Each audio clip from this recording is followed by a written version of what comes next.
Ngayong umagang ito mga kasabong ay ibibigay ko sa inyo ang aking special New Year's tip pagdating sa moisture control sa araw ng laban.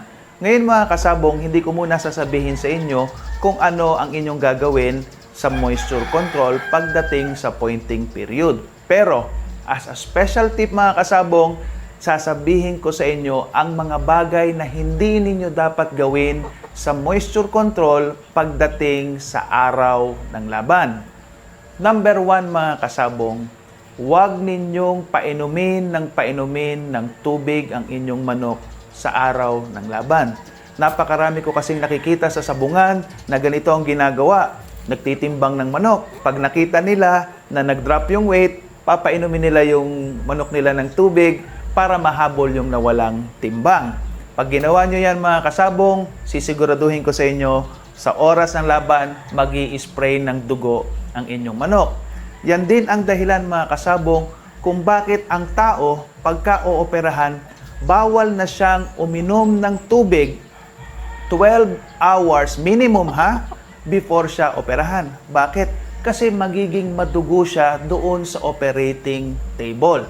So mga kasabong, iwasan ninyong magpainom ng tubig sa mismong araw ng laban.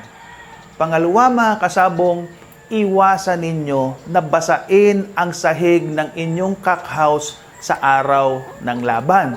Kasi mga kasabong, pagbasa ang kanilang flooring sa araw ng laban, sigurado ako aakyat ang tubig na yan sa katawan ng inyong mga manok at ganoon na rin ang epekto na para nyo na rin silang pinainom. Lalong-lalo na pag malapit ng umempty ang inyong mga manok, para na silang nagiging sponge at aabsorbin nila ang moisture na nasa paligid nila kasama na yung tubig na naandun sa flooring ng inyong cockhouse. Iwasan din pag maulan ang panahon mga kasabong na spray kayo ng spray sa tela na nakalagay sa inyong mga folding boxes. Gawin nyo lamang yan kung sigurado kayo na mababa ang humidity reading sa araw ng laban. Pero bihirang-bihira mga kasabong na mababa ang humidity dito sa atin sa Pilipinas sapagkat medyo humid tayo na bansa. Doon sa Mexico mga kasabong wala yung problema kahit magbasa kayo ng flooring.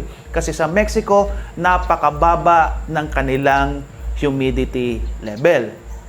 Pangatlo mga kasabong, iwasan ninyong mag-spray ng tubig sa inyong manok sa araw na laban. Ang dami ko nakikita.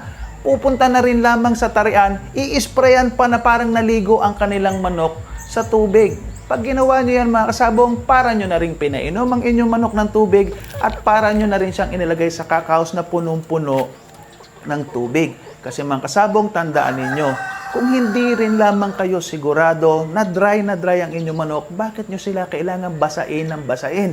Papasok ang tubig na yan sa kanilang katawan at pag sila ay tinamaan ng tari, sigurado ako mag-i-spray sila ng dugo doon sa loob ng ruweda at mabilis silang mamamatay.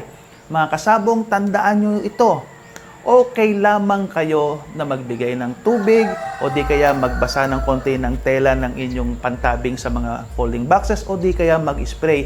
Pero yan ay gawin nyo lamang kung talagang sobrang init ng panahon at sigurado kayo na bababa ang humidity or below 50 or 60% relative humidity ang reading ng inyong hygrometer. Ngayon mga kasabong, hindi ko sinasabi sa inyo na yan ay absolutely na bawal. Pero sa experience ko at sa experience na napakaraming magagaling mag-point ng manok, ang tubig, pag mali ang paggamit niyan sa araw ng laban, yan ang magiging dahilan para matalo ang iyong manok.